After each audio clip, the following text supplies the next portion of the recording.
গান তো একটা আমরা আধ্যাত্মিক জায়গা থেকে বলি যে গান মানুষের মনে অনেক বড় প্রভাব ফেলে এবং মানসিক স্বাস্থ্যে আধ্যাত্মিক সুস্থতাও কিন্তু একটা বিশাল বড় অংশ, স্পিরিচুয়াল হেলথ আমরা যেটাকে বলছি। সেখান থেকে গানের সাথে মনের যে এই যে সংযোগ, এই প্রভাবটা, এটাকে কিভাবে বিশ্লেষণ করবেন? আসলে গান মনে প্রভাব ফেলে। আমরা যে জীবন যাপন করি, আমি একটু এই দিক থেকে যদি বলি যে আমাদের জীবনটা কেন, আমরা তো জন্মাই, একসময় মরেই তো যাব। আমরা যে জীবনটা যাপন করি কেন করি, এটাও কিন্তু আমরা অনেকে জানি না।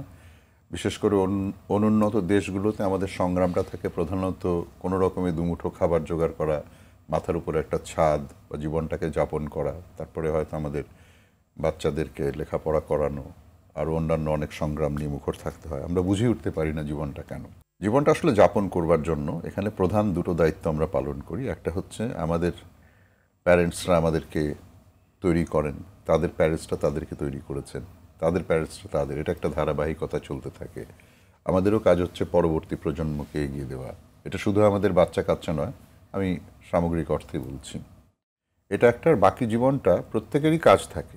এক একজন এক একটা পেশায় আছে। আপনি যেমন একটা পেশায় আছেন, আমার সঙ্গীত পেশা। কিন্তু এর মধ্যে আমরা আমাদের যেই পেশায় আমরা থাকি সেটা একসময় একটা বোর্ডম ক্রিয়েট করে, একই কাজ আমাদেরকে রিপিটেডলি করতে হয়। সেখান থেকে আমরা মুক্ত হওয়ার জন্য অনেকগুলো এক্সট্রা কাজ করি। কখনো আমরা ছুটি নেই এনার্জাইজ করবার জন্য, কখনো আমরা বেড়াতে যাই, অন্য কিছু খাই, একটু অন্য ড্রেস আপ করি, খেলাধুলা দেখি বা খেলা করি, নাটক সিনেমা দেখি, লিখি, বানাই, কবিতা পড়ি, লিখি, আবৃত্তি করি। ঠিক এগুলো করে আমরা কি পাই? আনন্দ পাই। এই আনন্দটুকুই আমাদেরকে এই জীবনকে অর্থবহ করে তুলতে সাহায্য করে। জীবনের আর এক নাম আমার কাছে আনন্দ বা আনন্দে থাকা। আনন্দের একটা প্রধান উপাদান হচ্ছে সঙ্গীত।